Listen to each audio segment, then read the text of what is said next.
सालों पहले रामनगर गांव के पास के घने जंगलों में राजू नामक तांत्रिक रहता था। उसे अपनी विद्या और ज्ञान पर खूब घमंड था। उसका कहना था कि वो चाहे तो सभी को अपने काबू में कर सकता है। साथ ही तंत्र विद्या की मदद से किसी को जान से मारने की कला भी उसे खूब आती है। उसी दौरान रामनगर गांव के युवा एक एक करके गायब हो रहे थे। कुछ समय बाद ग्रामीणों को समझ आया कि सभी जवान लोगों को तांत्रिक अपनी विद्या से काबू करके खत्म कर रहा है। इस बात से परेशान होकर सभी ग्रामीणों ने चर्चा की और यह फैसला लिया कि वो सब मिलकर तांत्रिक को मार देंगे। अपनी इस योजना को अंजाम देने के लिए एक दिन सभी ग्रामीण मिलकर तांत्रिक के घर पहुंच गए। उस समय तांत्रिक किसी पूजा में बैठा हुआ था। इसे अच्छा मौका समझते हुए सभी ने उसे एक कुर्सी से बांध दिया और उस पर आग लगाकर वहां से चले आए। ग्रामीणों के मन में हुआ कि तांत्रिक उसी आग की लपट में झुलस जाएगा और उससे उनका पीछा छूटेगा। हुआ भी ऐसा ही।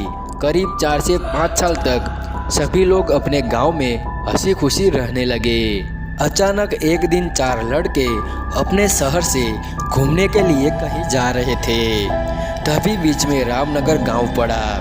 रात बहुत हो चुकी थी तो उन्हें लगा कि थोड़ा वक्त यहीं गुजार लिया जाए। चारों लड़के रामनगर के जंगल में ही रुक गए।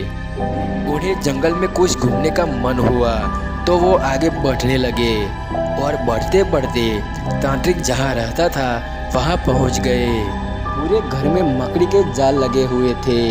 तभी एक लड़के को आधी जली हुई आशा नजर आई और वो बिना कुछ सोचे समझे उस पर बैठ गया।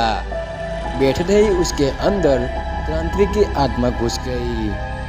अब लड़का जोर जोर से चिल्लाकर कहने लगा कि अब मैं सबसे बदला लूंगा, पूरे गांव में आग लगाकर सबको जला दूंगा।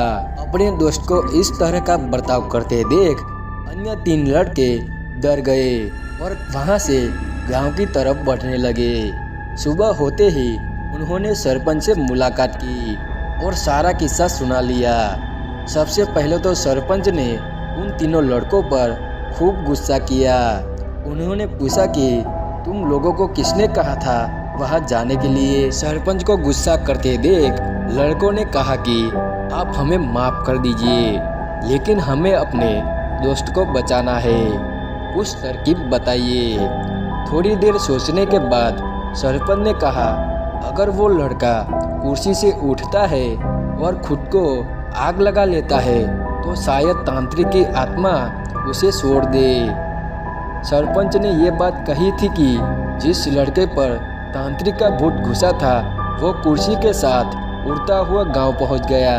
अपने दोस्त को इस हालत में देख उन तीनों लड़कों ने सबसे पहले जाकर उन लोगों से मुलाकात की जिन्होंने तांत्रिक की कुर्सी पर आग लगाई थी। उनसे बात करके सभी लड़के उन्हें अपने दोस्त के पास लेकर चले गए। जैसे ही उनके दोस्त के अंदर बैठे तांत्रिक ने कुर्सी पर आग लगाने वालों को अपने सामने देखा, उसे बहुत गुस्सा आया। गुस्से में तांत्रिक कुर्सी से उठा और उन लोगों पर हमला करने लगा।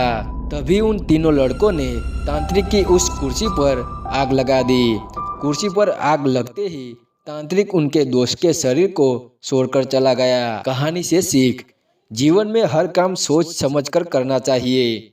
साथ ही दूसरों की सलाह पर अच्छे से काम किया जाए तो समस्या से मुक्ति मिल सकती है। दोस्तों, ऐसे हॉरर कहानियाँ और स्टोरियाँ सुनने के लिए मेरी चैनल कहानियाँ इन हिंदी को सब्सक्राइब जरूर कर लेना। धन्यवाद।